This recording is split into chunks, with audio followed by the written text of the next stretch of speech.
Assalamualaikum warahmatullahi wabarakatuh.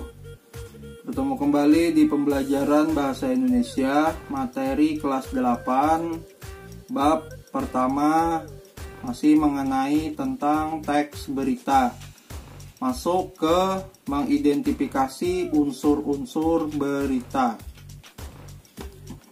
Yang pertama dari pengertian berita itu sendiri, yaitu berita merupakan teks yang berisi tentang segala peristiwa yang terjadi di dunia. Jadi berita itu membahas tentang peristiwa apa saja yang terjadi di dalam dunia ini. Teks berita biasanya disebarkan melalui terbagi menjadi dua. Ada media elektronik dan media cetak. Nah, yang media elektronik itu seperti radio, televisi, internet, serta situs web. Nah, yang kedua mengenai media cetak seperti koran dan majalah.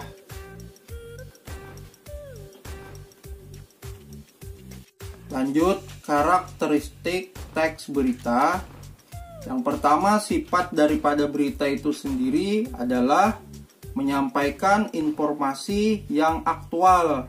Artinya informasi yang terbaru, bukan masa lampau, masa yang terdahulu. Jadi yang dibahas di dalam berita itu yang masih hangat-hangatnya, yang masih dibahas, bukan masa lampau.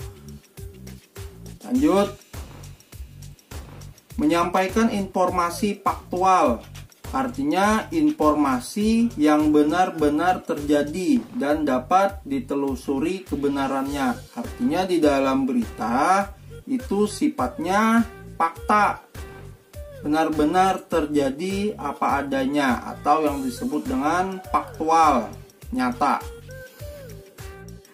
Lanjut, menyampaikan informasi atau peristiwa yang menarik, bukan peristiwa sehari-hari yang dialami oleh banyak orang.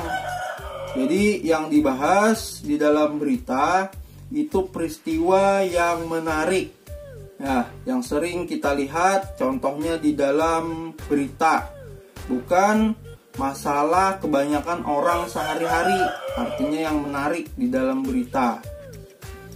Lanjut, informasi yang disampaikan menggunakan ragam bahasa baku. Artinya di dalam teks berita itu disampaikan melalui ragam bahasa baku sesuai dengan kaidah penulisan atau pengucapan bahasa Indonesia yang baik dan benar. Selanjutnya, mencantumkan unsur-unsur berita atau pokok-pokok berita.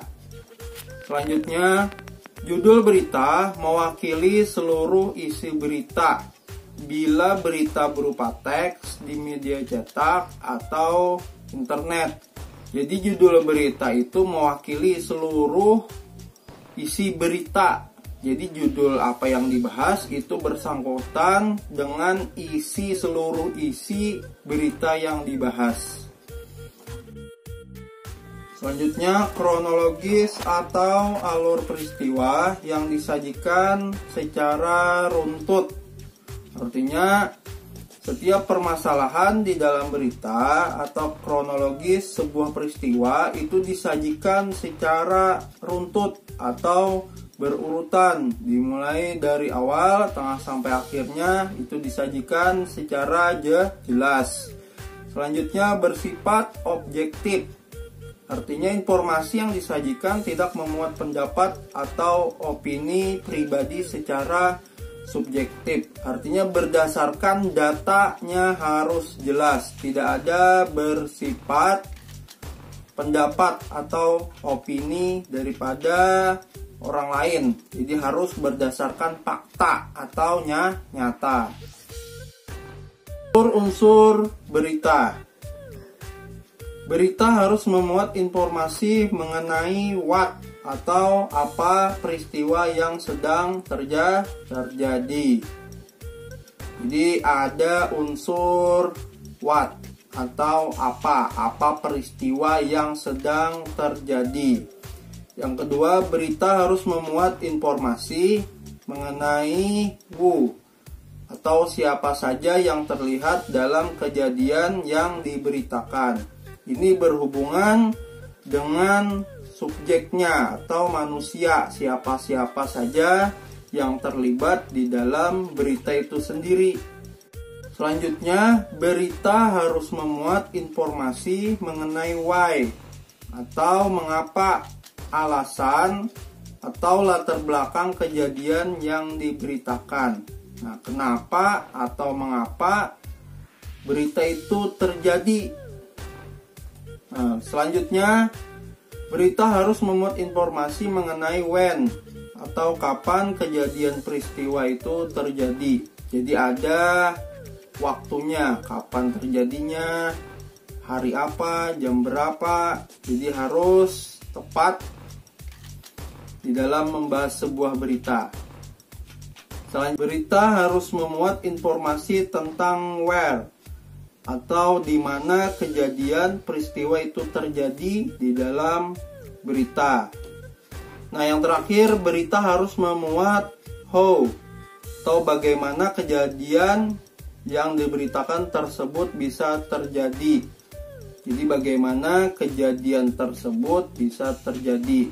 Nah, itu semua di dalam unsur berita disebut dengan unsur 5W plus 1H. Itu semuanya. Demikian untuk pembelajaran hari ini. Assalamualaikum warahmatullahi wabarakatuh.